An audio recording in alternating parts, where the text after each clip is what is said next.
70. 70.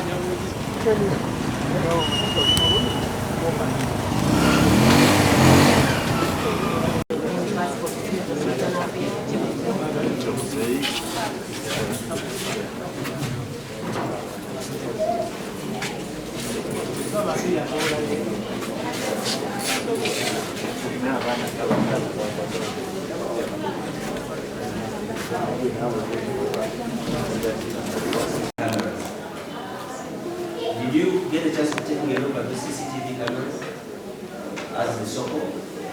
The ICO did, you did.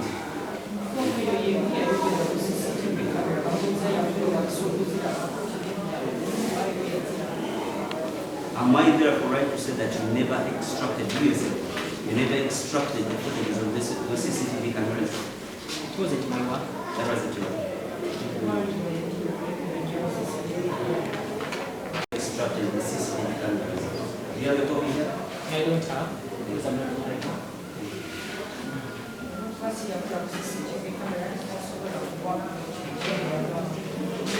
Just remind us of your rank. Detective Coco. Detective Coco. It was not actual breaking.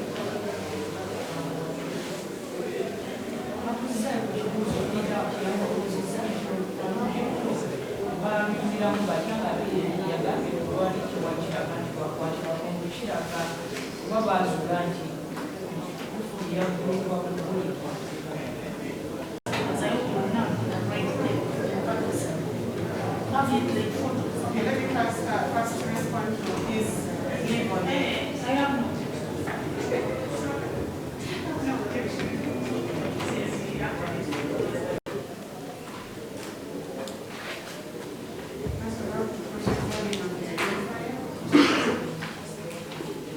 Hassan, I have two questions. Is there any evidence? Is there any evidence on this document that shows that this is a photo identified? Yes. Can you show it to the Senate?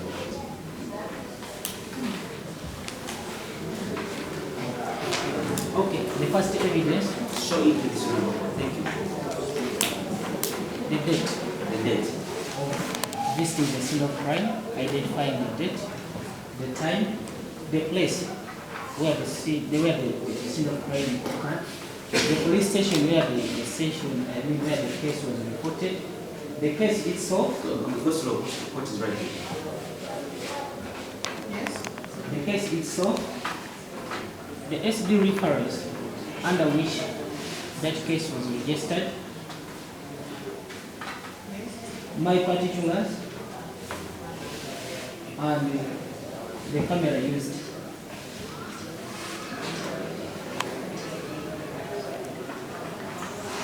And identified. If I get a plain paper and I write the same things here, will this plain paper become an identifier, photograph identifier? As for now, it will not. It will not. Thank you. Just to confirm that there is no word on this document. The word photo identifier or heading photo identifier is on there.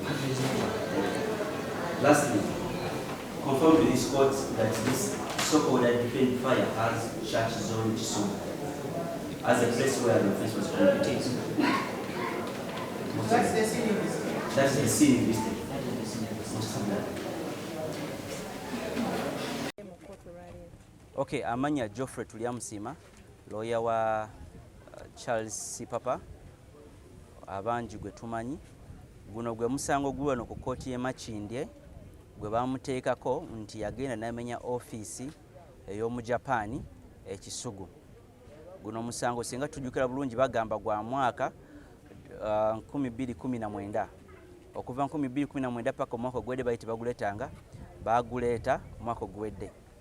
Olunaku lw'olwo tugenze mu maaso g'omulamuzi gwe bayita Esther okulaba nga tweyongerayo n'okubuuza ebibuuzo ababujulizi ba gavumenti ereese.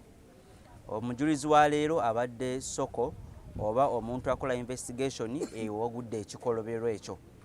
Era tumubuuza ebibuuzo eby'enjawulo n'addamu of course tumanyi byazeemu ebimu bibadde nga tebikwatagana na bye yagamba oba bye yawandiika kuva mu statement ye emyaka egiwerako 3 eni mabega weewaawo ne kooti nayo nemubuuzaayo oluvannyuma ne looya we omulowezi wa gavumenti naye namubuuza so ffe tubadde mu kooti katujja komawo nga 2 mu mwezi ogujja okulaba nga tugenda maaso n'okuwuliza omusango.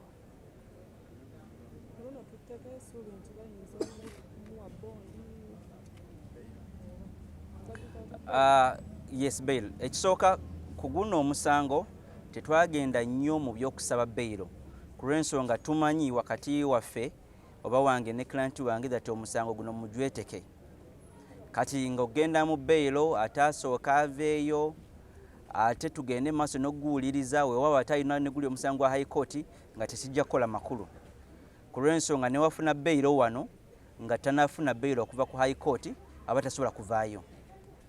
Kati ne tugamba leka tugende maaso n'okuwuliza omusango y'ensonga lwaki emirundi gyonna tuzze nga era tuzze kweteeka kugenda maaso n'omusango tetuzze kusaba adjournment yonna.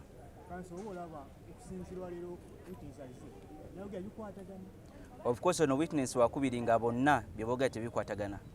Asooka oli eyali nannyini bintu, owookubiri weewaawo yonazze yakola investigations ku kifo ekyo nnyini.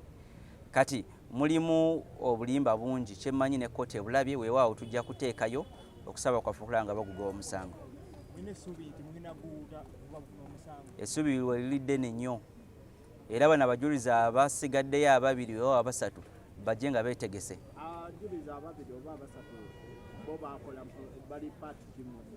Omu yakola fingerprints, omulala ye yazimuggyako, omulala yakola report, then n'asembayo ye yakola investigations ezaddako. Kati mu fayiro eno jjukira ya mwaka gwa 2019 kati wazzeeyo abantu ab'enjawulo nga bakola investigations. Yeno fayiro kooti gye yawuliriza nemala neegoba weewaawo eyali gwe bagamba eyazizza ekikolobero ne bamusiba n'asaavinga ekibonerezo kye. Kati ku Sipapa ne bamala ne bajja ne bamuteekako. Katumanyi nti buli kimu kigenda tambula bulungi era essuubi gyeri ddene. Of course sijja kugamba nti gyali ali bulungi ku lw'ensonga omuntu ali munda mu kkomera taaba bulungi naye alina essuubi ddene that lubeera lumu agenda fuluma.